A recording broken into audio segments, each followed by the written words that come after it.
تخيل تحس بخوف وانت مش عارف خايف من ايه. في نوع من القلق ملوش سبب واضح. تبقى قاعد وكل حاجة حواليك هادية، بس قلبك مش مطمن.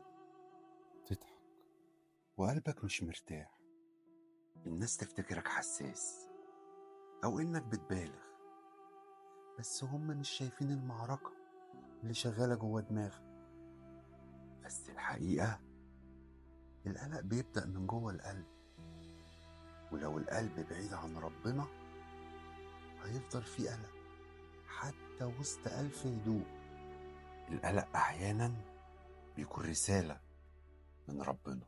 رجوعك لربنا هو بداية الراحة. ابعت الفيديو لحد محتاج يسمعه، بس كده، من واقع الحياة.